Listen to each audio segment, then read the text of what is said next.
ಎಲ್ಲ ವೀಕ್ಷಕರಿಗೆ ನನ್ನ ಪ್ರೀತಿಯ ನಮಸ್ಕಾರಗಳು. 1986ನೇ ಇಸವಿಯಲ್ಲಿ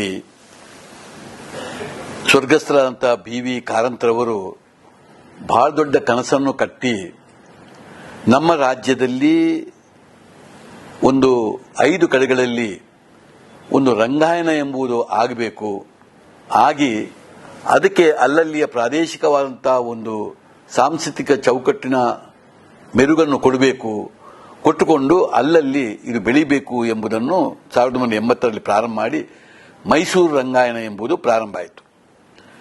ಆಮೇಲೆ 5 ಕಡೆಗಳಲ್ಲಿ ಇದು ಆಯಿತು. ಅದು ಮೈಸೂರು, ಧಾರವಾಡ, ಶಿವಮೊಗ್ಗ, ಗುಲ್ಬರ್ಗ, ದಾವಣಗೆರೆಯಲ್ಲಿ ನಡೆದು ಹೋಯಿತು. ಆಯಾ ಜಾಗದಲ್ಲಿ ಅಲ್ಲಿರುವ ಸಾಂಸ್ಕೃತಿಕವಂತ ಶ್ರೀಮಂತಿಕೆಯನ್ನು ಇಟ್ಟುಕೊಂಡು ಜಿಲ್ಲೆ ಸಂಬಂಧಪಟ್ಟ ಪ್ರಾದೇಶಿಕ ಕಲೆಯನ್ನು ನೋಡಿಕೊಂಡು ಒಂದು ರಂಗಭೂಮಿಯಲ್ಲಿ ಹೊಸ ಕೆಲವು ಪ್ರಯತ್ನಗಳು ಆಗಬೇಕು ಎಂಬುದೇ ಆಶೆಯಿಂದ ಇದೆಲ್ಲವನ್ನು ಮಾಡಿದರು.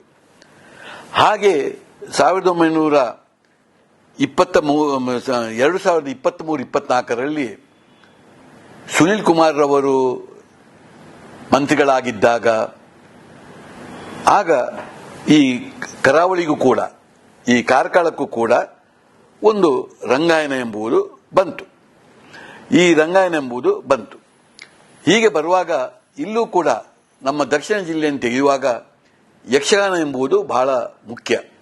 ಇಂಥ ಸಂದರ್ಭದಲ್ಲಿ ಬಿ.ವಿ. ಕಾರಂತರು ಕೂಡ ಅವರ ಎಲ್ಲ ರಂಗಾಯಣದಲ್ಲಿ ಯಾವಾಗ ಅವರ ಪ್ರಸ್ತುತಪಡಿಸುವಾಗಲೂ ಯಕ್ಷಗಾನಕ್ಕೆ ಸಂಬಂಧಪಟ್ಟ ಹಿಮ್ಮೇಳಗಳಿರ್ಬೋದು, ಕೆಲವು ವೇಷಭೂಷಣಗಳಿರ್ಬೋದು, ಕೆಲವು ಪಾತ್ರಗಳನ್ನಿರ್ಬೋದು, ಇದೆಲ್ಲವನ್ನೂ ಅವರು ಅವರ ನಾಟಕಗಳ ಮುಖಾಂತರ ಆ ಸಮಯದಲ್ಲಿ ಬರುವುದನ್ನು ನಾವು ಗಮನಿಸಿದ್ದೇವೆ.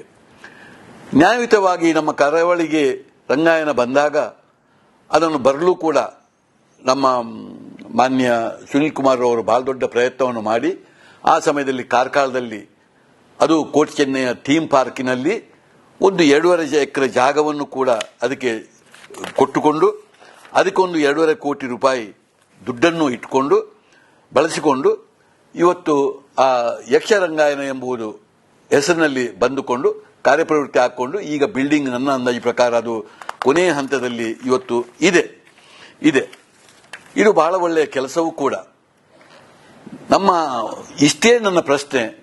ಇವತ್ತು ಯಕ್ಷರಂಗಾಯಣ ಇದ್ದಂಥ ಹೆಸರನ್ನು ಈಗ ಅದು ಕಳಾವರಿ ರಂಗಾಯಣ ಅಂತೇಳಿ ಹೆಸರು ಬದಲಾವಣೆ ದಿಢೀರಾಗಿ ಆಗುತ್ತಾ ಇರುವುದು ನನಗೆ ಕೆಲವು ಅಂಶಗಳು ಯಾರತ್ರೂ ಹೇಳದೆ ಕೇಳದೆ ಇದು ಹೀಗೆ ಒಂದು ಹೆಸರು ಬದಲಾವಣೆ ಆಗುವುದಲ್ಲ, ಹಿಂದೆ ಏನು ಇದರ ಕಾರಣ ಅಂತೇಳಿ ನಮಗೆ ಅರ್ಥವಾಗ್ತಾ ಇಲ್ಲ.